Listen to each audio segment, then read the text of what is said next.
Critical issues in nursing, next on Caucus, New Jersey. Funding for this edition of Caucus, New Jersey has been provided by the Robert Wood Johnson Foundation, the Russell Berry Foundation, the Merck Company Foundation, PSE&G, committed to improving New Jersey's economy and strengthening its communities, and by Holy Name Medical Center in Teaneck, New Jersey. Healing begins here.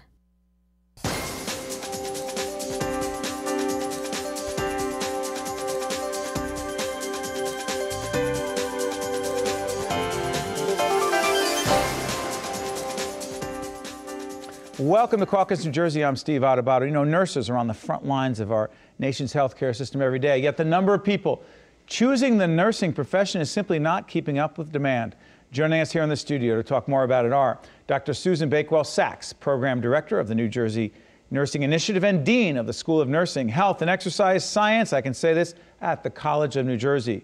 Egrecsky, Senior Vice President, Workforce Development at the New Jersey Chamber of Commerce. We also have David Knowlton, very well known, dealing with healthcare policy issues in the state, President and CEO of the New Jersey Healthcare Quality Institute and former Deputy Director of the New Jersey Department of Health. And finally, for the first time, Dr. Lorraine McEvoy, Interim Director of Caldwell College's School of Nursing, the nursing program. I have to ask you something. Dana, you said to me before, the way to say my last name rhymes with what? It's Dana Banana.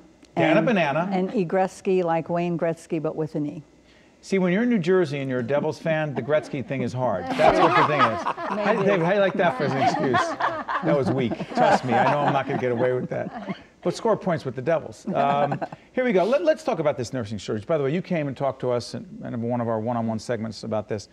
The bigger issue, the nursing shortage. How bad is it in the state and in the nation? How bad? It's very significant, and it's becoming more significant as we move forward. Our population is aging. Our nursing population. Our population in our country is aging. Our nursing workforce is aging. And it sets up us for a perfect storm in terms of issues. We will have more acutely ill and complex patients in the hospital because they're older. And we will have a more novice workforce because our experienced nurses will be retiring. And what does this mean, David, in terms of the delivery of health care? It puts healthcare at real risk. I mean, the most interesting thing to me is the fact that we're facing health reform. We know that it caused an incredible crisis in Massachusetts. This health reform, the president's health reform patterns Massachusetts. At the same time, we're seeing concierge medicine rising. Define concierge medicine. Doctors accepting so much money a month to be your personal doctor. But what they actually do is they drop the number of patients they see by about 1,000. So in my home county of Mercer County, 7 practices in the past 3 months went to concierge medicine. Well, that's 7,000 homeless patients and 7 fewer providers to provide primary care. Connect it back, though, to the nursing issue, though. Well, you can't fix that problem without nursing. There's no way you can fix that problem. By the way, do you agree with David in terms Absolutely. But the healthcare reform piece, I mean, I don't see how it hurts. I'm not going to debate that issue exclusively, but how does that hurt the nursing shortage? How does it make it worse? We're not too sure how healthcare, the federal healthcare issues will play out. But what we do know for sure is that, as you said, right now our nursing workforce here in New Jersey, only 8% of them are under the age of 30. Only 8% under the age of 30, and that's a problem. That is a serious problem. And we're not even so sure that it's the number of folks going into nursing that's the problem. One of the key problems is it's the number of faculty that we don't have to teach them. Dana, why don't we have more? It's a real bottleneck. Excuse me for interrupting, Dana. Why do we not have more faculty members going into nursing? It's a real issue in terms of competitive salaries, but I suggest that you ask the deans for a real answer on that. Talk to us about that. There are a number of issues that relate to this. One is that these are nurses with advanced degrees, so master's and doctoral degrees. And you have a Ph.D. I do have a Ph.D. in nursing. Right. Which you have to have in order to be a faculty member, a full faculty member teaching in the field. And at college or university, full-time, yes. Go ahead. And it doesn't have to be a PhD, though. It can be a doctorate. Got it. Now, so these are the same nurses who would have advanced degrees to be clinicians also, to be working as nurse practitioners or clinical nurse specialists or nurse anesthetists or clinicians that are providing a lot of care. So those of us who move full-time into faculty roles need advanced degrees. Those nurses who are the advanced practice nurses need advanced degrees. It's a similar population. Okay, and what do you see at Caucus in terms of who's going into the nursing program? We actually have 3 tracks. So we have the traditional student graduating high school and coming in. We have people who are choosing nursing as a second career. So they've been out already finished college, already had a career, and now are opting into nursing. And then we have nurses who have been out practicing, say with a diploma degree or an associate degree, and now want to move on to more advanced degrees. Lorraine, stay on this for a second. We talked in our conversation about the gender issue here. You said that I believe you said between 5 and 15% of the nursing students at the College of New Jersey are men. Yes. At Caucus, what is it? I would say it's probably about 5%. 5%? We're not doing any better in that regard? I mean, well, we're about 10% nationally. There are a number, again, of factors that probably feed into this, including the public image of nurses, and that nurses are traditionally women, and so for men to go into it, it does mean that they are a minority in the profession. What's your perception on this, David, in terms of the image of nursing? Well, I think it's improved a lot. I think it's improved a lot. Yeah, it really has, and I think that you're starting to see nurses are absolutely critical to so many various areas. I think that they're going to see an increase in men that are going into nursing. There's so much as there are options for them to do advanced practice nursing. There are options for them to practice on their own. I think you're going to see men picking up, and that's new enough, Steve, that people don't know about it. And so as that becomes more publicly known, I think you're going to see men go It's interesting, and again, full disclosure, you see that our friends at Johnson & Johnson are one of the underwriters of the series, but they've done a really terrific job as a corporate citizen in terms of promoting nursing. Is that a fair assessment? Absolutely. Nursing and nurse faculty, they have dual commercials running that bring to light the need for faculty as well. But a couple other issues that really struck me here. I was thinking about this nursing shortage and how you can make it relevant for people. One of the things that really strikes me is that I don't think people really think through how integral nurses are to the delivery of health care. I mean, we've talked about, in our Community Health Beat series, we talked about the shortage of primary care physicians. Critically important, no doubt about it. We can talk about a whole range of malpractice issues affecting physicians, the whole bit. But nurses are huge in the delivery of health care. Break that down a little bit for us. Well, from the business perspective, without nurses, the quality of health care will go down and the costs will go up. And in an economy like this, the last thing we want to do is have business spend their money on more health care payments rather than creating jobs. And that's what's happening. Every dollar spent on increasing health care costs means one less dollar we can pump into making a new job. So it has become a primary cost driver of business and a real issue for the business community. Is that why the Chamber is so involved in this? That's right. That's exactly right. What are you doing about it? Well, we are the proud home of the New Jersey Nursing Initiative, and we're also sponsoring a number of other kind of avant-garde solutions, including one that is a model ACO, Dr. Jeff Brenner, Accountable Care Organization, with a physician from Camden who has really found a really interesting way to deliver top-notch care to the most cost-driving patients, the folks who are most at risk, who use the emergency room and ambulance service, millions of dollars a year to the system. But this gentleman has found that— That's not Dr. Dr. Jeffrey Brenner. Jeff Brenner, that's yes. right. So funny that we have, he's part of a consortium that we have off the air. I think he participated with us, David, with one of those. That's amazing. I was thinking, it's got to be Dr. Brenner. Yes, it is who you're talking about.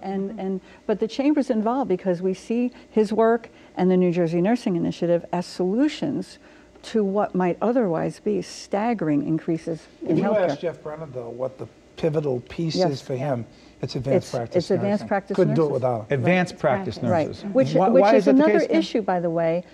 And you talked about the perception of nurses. Right.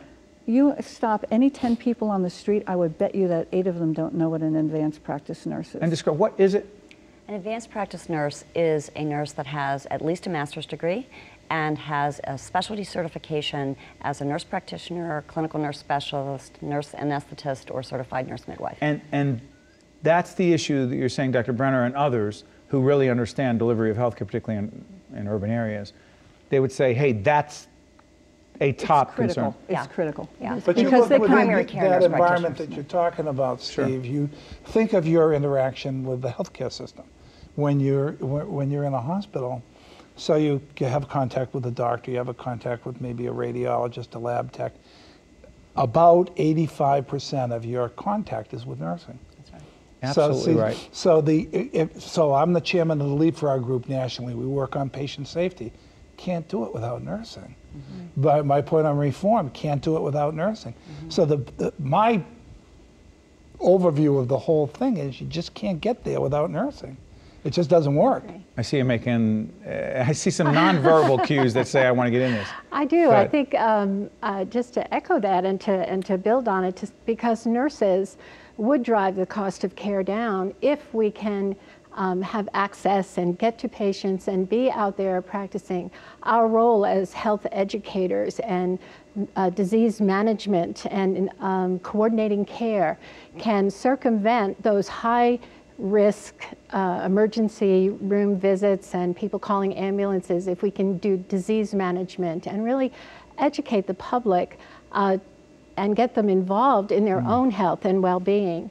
And I think that is an enormous role and contribution that nursing can make to this particular dilemma. By the way, folks, we never assume people watch or tune in the entire time. So if you just tuned in, this is part of our Informed Choices series, and you can log on to our website. You'll see our team is terrific. They just put up our information right there. Log on to our website. We'll be connected to many of the nonprofits around this table and academic institutions. By the way, everyone here is either a nonprofit. I realized the Chamber is a nonprofit, your organization is a nonprofit, and 2 academic institutions. Right. We'll be linked to all of these organizations so you can find out more information.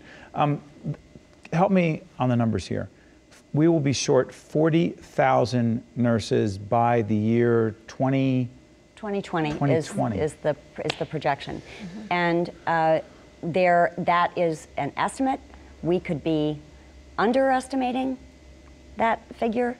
It will depend in somewhat on what we were talking about earlier with regard to retirements, and how many more nurses come into the system. By the way, stay on that. Yeah. Retirement. Could the economic realities that we face right now, these economic realities, the difficult times in which we live, could it cause nurses who are older and eligible to retire to make the decision not to retire and to stay on longer? It is jump on and this. we're seeing that. We're seeing that. Talk to us about it. Well, I am one of those people. I would elect to stay in my field and practicing longer now because of the economic downturn. Okay, you choose to stay. I choose to stay. And by the way, let's put some of the economics out there, right? I don't know if people have a sense, because I didn't have a sense of this, what the average nurse, and we're not talking about the advanced practice nurse, which requires greater education, greater degree of specialization. What is the average pay for a nurse who's been working 10 years as a registered nurse? Is it 60 grand? At 10 years, it's much higher than that. It's much higher than that. Much higher than that. What is it? It's probably, depending on the hours that they work, and if they are working, say, a night shift, it could be 6 figures. It could. Mm-hmm. Yes. Yes. That would have been my guess. Yes. 6 figures. Yes. So 60,000 is what, entry? Yes. Wow, I'm way off on this. See, that also then goes immediately to the nurse faculty issue, because nurse faculty don't make as much as practicing nurses. Time out. Yes. Time out. You come in at 60. After 10 years, in certain places, it could be as high as 6 figures, but not across the board. That's not the average, obviously. Right. Okay. But nursing faculty, where we have a clear shortage, you're smiling again, because they're not going to make that. So then where's the incentive to go into the academic piece of this equation? That's the issue. That's part of the issue. That's part of the issue. Well then, okay, what is being done to raise the profile, much less the pay, for people who we need to be teaching in the nursing field? Well, the New Jersey Nursing Initiative is very focused on the Tell nurse folks faculty what that is. issue. By the way, you log onto our site. I keep saying these folks in the control room, the people who have to do all the work, make sure it clearly states what the New Jersey Nursing Initiative is, okay? The New Jersey Nursing Because I'll look like a liar if we don't do that. Go The ahead. New Jersey Nursing Initiative is a 5-year, $22 million program funded by the Robert Wood Johnson Foundation and based at the New Jersey Chamber of Commerce. We are focused on educating 49 new faculty for the state. We are focused on advancing nurse faculty careers and having nurses learn about that and think about this being an option for them in their careers. We're very focused on examining new types of faculty roles between academe and practice. So nurses like to do a variety of things. Nurses who are very strong clinicians often want to stay in care, and they would be very, very valuable as teachers as well. So we're looking at how could we have different types of positions that we can benefit from the rich experience and knowledge of those clinicians and bring them into the classroom and clinical learning. And we're looking how to take nursing faculty who are full-time faculty, doctorally prepared nurse scientists in many cases, and have them connect more strongly with practice. We need that balance. We do. Between the clinical research, hands-on, practical piece. Go ahead. There's a but, right? The gift of the Robert Wood Johnson Foundation of the New Jersey Nursing Initiative to the state, these 49 masters and doctorally prepared faculty, is, in our opinion, just a short midterm solution. We need the state to reprioritize the emphasis it puts on nurse faculty. Top-notch business professors, top-notch medical professors have salaries well above the standard academic professor's salary. That same emphasis has to go to nurse faculty, or else the 49 Robert Wood Johnson Foundation New Jersey Nursing Initiative scholars will only be a stopgap measure. But there are a couple things here, and again, you clearly could see that Robert Wood Johnson Foundation is one of our underwriters of the series, so again, full disclosure. But if they weren't doing that, we'd be in worse shape. I mean, it's a great thing that they've done. But we have to prepare for the fact that only 8% of our nurses are under the age of 30, and how many are above the age of 50? More than 50% are over the age of 56. But David, help us, because you understand public policy on the state level more than most. Where does this discussion fit in? Because Dana's talking about, hey, the state should be doing more to promote nursing education and a lot of the things we're talking about. Where is that in terms of a discussion where the state is dealing with the serious fiscal problems that we're dealing with? I don't think they're related. I think that because the state isn't paying that, because the state isn't responsible for those salaries except at the institutions themselves. I believe that we can... Hold on, one second. But when Dana says, hey, the state needs to be doing more, what do you mean? I mean that when the state gives the colleges in this in New Jersey quite a bit of money in terms of state support, they need to say to the colleges, there are a few strings on this year's money, and the strings need to be create more faculty lines in nurse education, create greater salaries. So it's not, okay, I want to be clear. You're not saying, because I want to have an honest discussion, and saying, hey, we need more money at this period of time. No, I don't know where that goes. You're saying, go ahead, help us, David. Reprioritization. So say if you're going to get the state funding, whether it's College of New Jersey or Caldwell College or there are other Rutgers or whomever. There is a state interest in having you act on these funds in this way.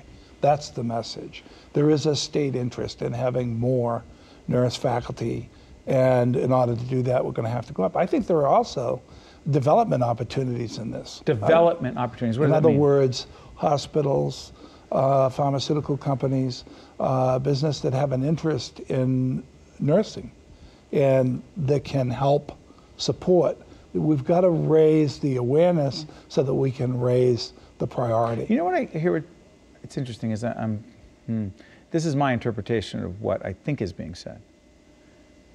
That there's a enlightened self-interest for everyone here. It's not just corporations, it's not just government, it's not just academic institutions, it's not just consumers of healthcare. It's the corporate community, it's the foundation community, obviously we're talking about the grant you're talking about. What is it that if a corporation, again, we're talking about putting commercials out, which is great that that's being done by J&J, but what else could a corporation do if they said, hey, this is important to us because this has a direct impact on the #1 cost driver for us, which is healthcare. And the more nurses that are out there, more qualified nurses, help us. What would they do, David? They could do scholarships. They could do educational, as you mentioned, Steve, they could be doing a media campaign in some way. They could be giving release time to people that are working on their teams to go back to school to get education. Hold on, someone working in a corporation, they say, I want to go into nursing. Or somebody who's in the corporation and a nurse. A lot of pharmaceuticals have nurses on their staff that could go back and get further advanced degrees, which would benefit the pharmaceutical, but would also put that nurse, time sharing that nurse in a pharmaceutical corporation with a college or university. And that nurse potentially becomes the advanced practice nurse that we're saying is so critical. Or becomes the instructor, because many nurses in policy that are involved in policy have advanced degrees. It could be faculty for colleges and universities in nursing. So we have to really, Donna hit the nail on the head, and a good compliment to the chamber, who really jumped in with both feet, the first business community leaders, to say, you know, they saw the deal. This matters. This is hurting my people. She's doing this not because of nursing, but because of her constituents. And by the way, you have a new head of the chamber with Tom Bracken, who gets this as well from a lot of perspectives. Good. There's a sense of urgency about this whole matter as well. The 49 faculty that have been produced out of that program are just a stopgap. The grant program we talked about, yes, the foundation grant because program. The faculty is aging at the same time. So we'll have faculty exiting the workforce due to retirement as we're trying to build them at the same time. So. But hold on one second. If the entry salary is in the $50,000 to $60,000 range, right? It's for who? You go into nursing. Is it 60? You graduate. It's 60 plus. 60 plus. All right. You're telling me, to a young person watching this program, smart, talented, ambitious, want to make a difference in the world, that's not attractive? Well, that is attractive. Okay, but so are we finding... You don't have a problem getting nurses in, Steve. You can't train them. You haven't got the teachers to train them. Okay, so we can't meet the demand. We actually turn candidates away. I want to understand something. We are turning... Yes. So it's not that the demand's not there. In fact, the demand is there. We're not meeting the demand because if they want to go to your college or your college or anywhere else, we don't have the faculty to do it. Correct. We cannot put enough capacity into the system. So we have hundreds at the College in New Jersey. We have many, many, many more prospective students interested in nursing than we can admit. Isn't it even more of a disconnect? Because as there are public awareness and public awareness efforts, campaigns, whatever you want to call them, to improve the image. Not that nurses need to have their image improved because they're doing great things. We're talking about public perception and branding, as we talked about in our other program. I'm fascinated by the concept of branding. But as nursing becomes more attractive and the demand becomes greater, isn't that kind of a funky thing? Because we're not meeting the demand, but we're trying to increase the demand. We're trying to increase the demand because it's a moving target. It's moving away from us all the time. So there'll be many people exiting the workforce at the same time we're trying to have people enter the workforce. And then there's the workforce issue about once they're there on the job, I believe we're going to end up with a predominantly novice workforce. And what's the problem with that? Well, we need to have mentors to help them grow in their clinical expertise on the job. And so that will be another dimension of this problem. And Doctor, the implications in terms of healthcare delivery of this so-called novice workforce as it relates to nursing? We've got to be able to have nurses transition well into positions once they graduate from school. The mentorship is extremely important. In addition, nurses throughout their careers make choices to take care of, to work in different environments, take care of different patient populations. We need them to be able to be mentored in those positions as well. The safety factor that Dave was talking about, the potential brain drain, both on the faculty side as well as on the clinical practice side. Real quick, before we get out of here, since you mentioned brain drain, it triggered for me the burnout. On the burnout issue, talk to me. Do nurses burn out any more than teachers or doctors or talk show hosts, some of whom shouldn't be here anymore? You know, whatever. Nurses burn out. Burnout is a bad thing. Go ahead. Nurses do burn out, and particularly the newer nurse entering the workforce, having to learn how to balance all these competing demands for her time and attention. Patients' needs, regulatory requirements. There's getting all that down is very stressful for a new nurse, and that's the importance of a mentor, to help them learn how to prioritize, learn how to use their time well. How to manage this job, because that burnout, forget about people leaving, that's bad enough, it could actually have an impact on healthcare delivery. Absolutely. If he or she is burnt out, right? Mm-hmm. Well, give us a silver lining, come on, silver lining, 20 seconds left, silver lining. Silver lining is there's great career opportunities in nursing. We need bright young people to decide to come into nursing. There is a world of possibility in the profession. Absolutely. Well, there also is a world of possibilities in terms of the things we'll be talking about. I promise you this will not be the last discussion we have on this critically important initiative talking about nursing. Thank you so much. Great job. The preceding program has been a production of the Caucus Educational Corporation, celebrating over 20 years of broadcast excellence, and 13 for WNET, in cooperation with NJN Public Television and WHYY. Funding for this edition of Caucus, New Jersey has been provided by the Robert Wood Johnson Foundation, the Russell Berry Foundation, the Merck Company Foundation, PSE&G, committed to improving New Jersey's economy and strengthening its communities, and by Holy Name Medical Center in Teaneck, New Jersey. Healing begins here. Promotional support provided by NJ Biz, All Business, All New Jersey, and the Star Ledger and NJ.com, Everything Jersey. Transportation provided by Airbrook Limousine, serving the metropolitan New York, New Jersey area. Caucus, New Jersey has been produced in partnership with TriStar Studios. Don't miss Steve Adubato and co-host Raphael P. Rahman each week on New Jersey Capitol Report. Saturdays at 8:30 a.m. on 13 and Sundays at 7 a.m. on NJN Public Television.